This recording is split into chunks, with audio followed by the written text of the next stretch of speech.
Good afternoon, ladies and gentlemen, and welcome to the Public and Community Safety PDSP. My name is Councillor Craig Meek and I'm the chair of this PDSP. Meetings are usually broadcast live over the internet on the Council's YouTube channel. Webcasts of meetings have been suspended from the 16th of March until the 7th of May because of the Scottish parliamentary election on the 7th of May.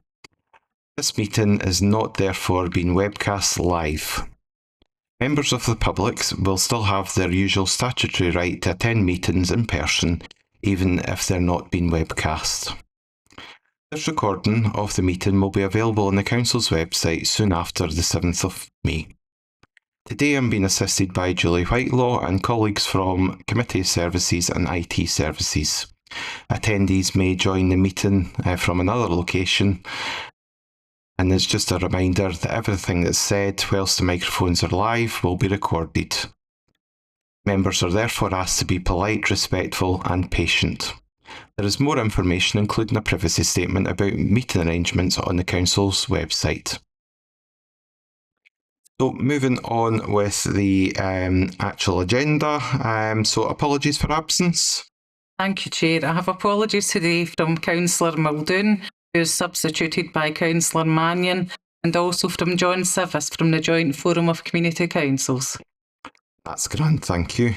And does anybody have any declarations of interest? Nope, that's perfect. So the order of business will be as per the agenda.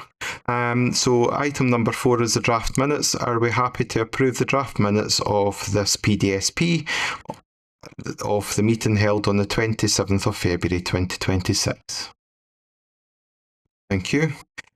Takes us to the first item on the agenda, the Health and Safety Service Plan for 2026-27, and I'll pass over to Paul Bradley to take us through that report. Welcome, Paul. Thank you, Chair. The purpose of this report is to make the panel aware of the Health and Safety Service Plan for 2026-27 and the obligation on the Council to approve the plan.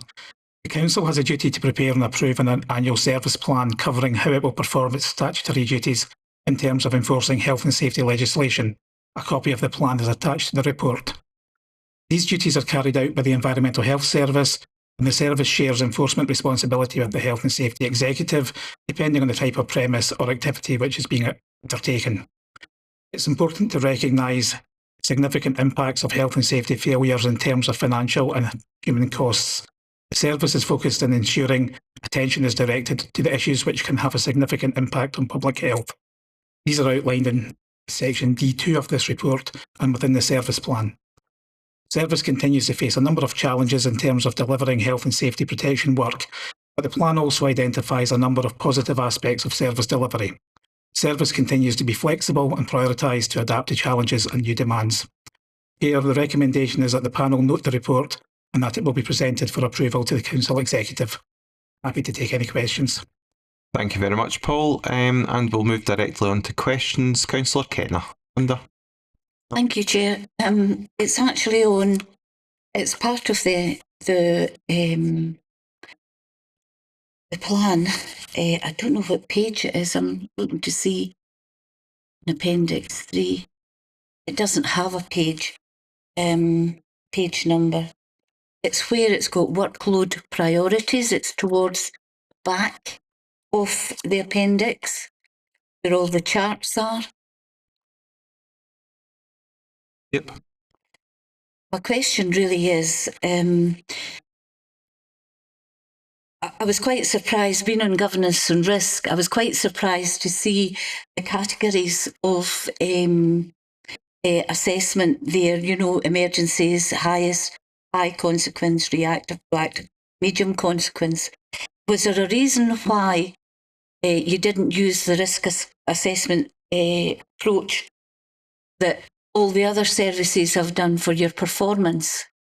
And, you know, based on the likelihood of, on likelihood and impact, is there other documentation that shows that? In other words, the traffic light system, why was that approach not taken in this case?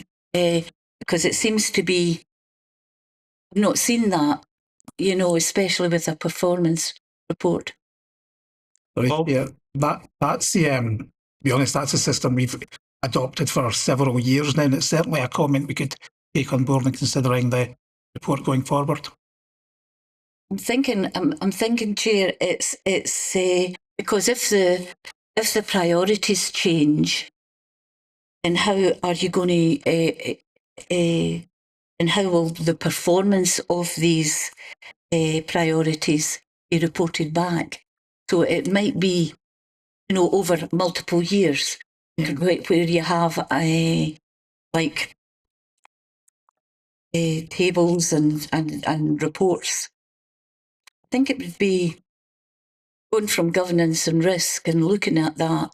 I think it would be a far easier, perhaps, for staff. But I'm open to what you want to say. Thank you very much for that, and I'm sure Paul will take that back and look into. Yeah, that's certainly something we can look at, and certainly look at it well ahead of preparing the report next year. Perfect. Thank you. Thank you. Thanks, Linda. Any other questions?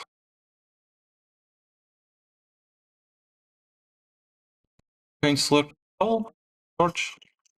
Thanks, Chair. It's just in relation to accidents by type 2019-2023. Slip, trips and falls, same level. Is that the construction industry or is it overall? Just to assist with page number there, George. Sorry, number item 5. There's no page. There's no a page number on it, but it's the second last page.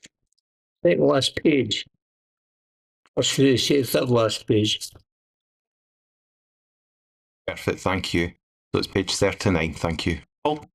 Yeah, the accidents are reported to the council as enforcing authority. So there would be very few that will be the construction industry, because construction lies with the health and safety executive for enforcement. There may be one or two in there that are construction activities in premises where the council has enforcement responsibility, but the reality is I think there'll be a low number of that. But most construction injuries are reported to the HSE. Okay, so it doesn't really apply to the construction industry, and okay, it's fine. Thank you very much, George. Councillor Mannion, Susan.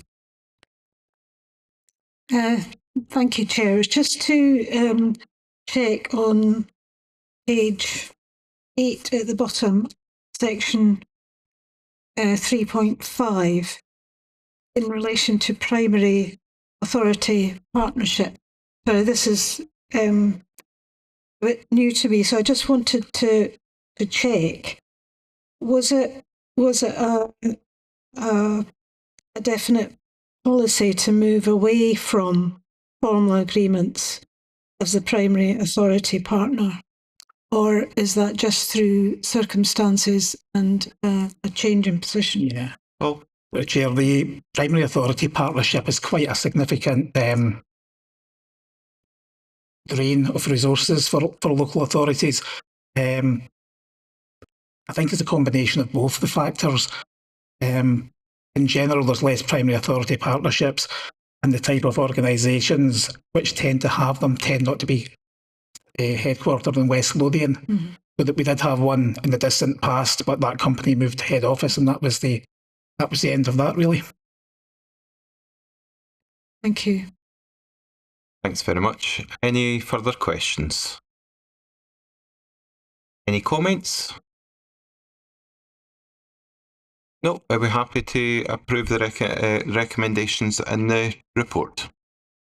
Perfect, thank you. So that takes us on to item number 6, Food Service Plan of 2026-27. And it's over to yourself again, Paul. Thank you again, Chair. The purpose of this report is to make the panel aware of the Food Service Plan for 2026-27 and the obligation on the Council to approve the plan. The Council has a duty to prepare and approve an annual service plan covering how it will perform its statutory duties in terms of food safety official control obligations. A copy of the plan is attached in this report. The plan also captures other aspects of related work carried out within the commercial team in addition to food safety. Food safety is a key public health priority for the service, and the plan reflects the risk-based and prioritised approach which is taken to deliver food safety duties with the resources available. The plan recognises that not all aspects can be delivered in line with the requirements of the Food Law Code of Practice. However, the plan also reflects many positive elements of service delivery which are achieved in challenging circumstances. Chair, the recommendation is that the panel note the report and that it will be presented for approval to the Council Executive. Again, I'm happy to take any questions. Thank you very much, Paul. Any questions? Councillor Kenna. Thank you, Chair. Page 4, Paul, at the very last paragraph, you said there will be a large carryover of inspections. Now, we understand the restrictions that's within department, you know, staff shortages, etc. But how large is large? And, you know, there's a follow-on question to that. Do you want it just now, or how large is large? And does this make future inspections out of date and less effective? Yes, Chair. I think to be entirely confident of giving the correct answer, we maybe need to come back with a precise answer. The order of magnitude is in the Appendix 3, which is essentially completed and missed inspections. So it will be around about 400. 400 that's been carried over? That's right. These will be lower risk inspections. They're obviously we're prioritising the high risk inspections, and as a number, we are making some impact on driving down the number that are outstanding. It's obviously something that we are very aware of, and we are very keen to eradicate. Mm-hmm. Is it? We've been advised of the circumstances of the department, so it's not to be derogatory in any way. But if you've got 400 to carry over, and then you have a workload of possibly how many in this year, do you know? Or if they're annual inspections. And if something comes in, I know you've said priorities are taken first, above anything that's lying.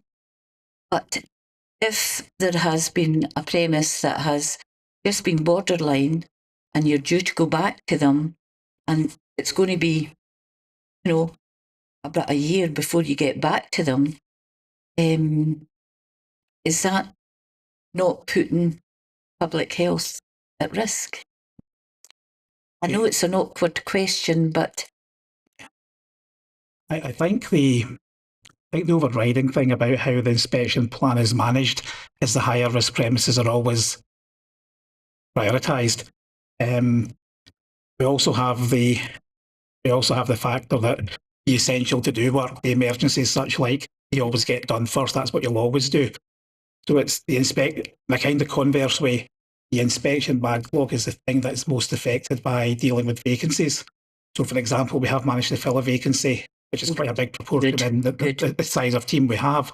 So we would hope that would mean we'd see a almost disproportionate impact on inspection activity, because inspections are the things that take up the slack, if you like. Thank you. Just to follow up to that, am I right in saying that this is a national issue? It's not just here in West Lothian in terms of the recruitment and the retention, and it's not just here in West Lothian that we're experiencing that. No, that's certainly a factor throughout the country, throughout the UK, really. Inspection. And that carryover inspections are something we all have to deal with. And I think it is just that thing of making sure we are prioritising the most important work. Thank you. Sorry, I was just dealing with something up this end. Pest control activity. But certainly, I was just making sure you were all awake. So it was either that or me and the lead officer was escaping the room. So thank you. Councillor Macaulay. Thank you, Chair. Just as somebody that suffers from allergies and there's cross-contamination, on page 31, there says there will be no routine site visits, but final site visits. Just going through various parts of the paper, I was just wondering if you could elaborate slightly on terms of the safeguarding that will be taken in place, especially for new businesses setting up and also street traders. So the object is to ensure that all premises are visited except for premises that are identified as being of a significantly lower risk. They are dealt with immediately at point of registration, and they get information on how to operate their business safely. And that's quite targeted at the kind of businesses that we almost select for being in that low risk category. Street traders are all inspected. They have to be inspected before they get a certificate of compliance. They need a certificate of compliance before they can get a street trading license. Street traders are ones that we do visit, and again, advice is given out. Okay, and how would you identify that? Because I know you mentioned a few times about the high risk. How do you identify what becomes high risk? The Food Law Code of Practice, which FSS have set out, identifies 3 groups of premises based essentially on what premises do, what kind of processing they do, who they're selling to. So that's set down for us. And the low risk ones we're talking about not inspecting proactively, they're a subset of the 3rd group, and it's a very small subset of the group. And I think a lot of the premises that we are looking at are premises that people might not expect to actually fall to themselves for food enforcement anyway. Right. So but there are other ones in there, but they're all very low risk activities or low throughput. Thank you. Thanks, Chair. Thank you very much. Any further questions? Councillor Adamson. Thanks, Chair. I'm just wondering about on page 11, it talks about businesses in West Lothian hold the 8th Safe Award for hygiene standards. And we hope that businesses will be able to meet these requirements in coming years. Is this an outside body? Is this an award that comes from West Lothian Council? Can you tell me a little bit about the scheme and how business can become an 8th Safe organisation and what the background is on that, please? Yeah, the 8th Safe Award is operated by NHS. It's essentially aimed at promoting healthy eating. Part of that is to ensure that the premises that get the award have a satisfactory food safety performance. So the council's only role is to verify that the premises that are up for award have a satisfactory food safety performance. So, following on from that, does that mean that if a business wants to get that award, who do they apply to? And basically, is the council's role in this as a referee, really? Because it's not being issued by the council. I would be reluctant to say we're even a referee. Most of the criteria are about the healthy eating aspects of the award. The food safety thing is essentially just us saying the premises operate within compliance with the food safety legislation. Most of the award criteria and there's grading within the award are about the kind of menu you offer, what menu choices you offer, and things like that, which we don't directly involve ourselves in. Right, okay. Right, thanks for that. Thank you. Any further questions? No. Any comments? Councillor Mannion? Thanks, Chair. Yes, it's just on page 24, the customer satisfaction with information quality. It's a very good report as a whole, but I think this is particularly good when you see the high levels of satisfaction, because this is about ensuring businesses themselves know what they need to do. They know what they need to do in order to keep the standards as they are, so that it therefore doesn't deteriorate and therefore needs policing. So I think that's commendable that it is retained as high as that. And also I think it's been articulated very well is the balance around priorities against resources and the importance of ensuring that we do everything that we can to keep to the standards that are required. So thank you. Thank you very much. Any other comments? No, are we happy to note the recommendations and approve the recommendations in the report? Perfect, thank you. So that takes us to the end of our agenda today. So thank you very much for coming along, and we'll see you at the next PDSP.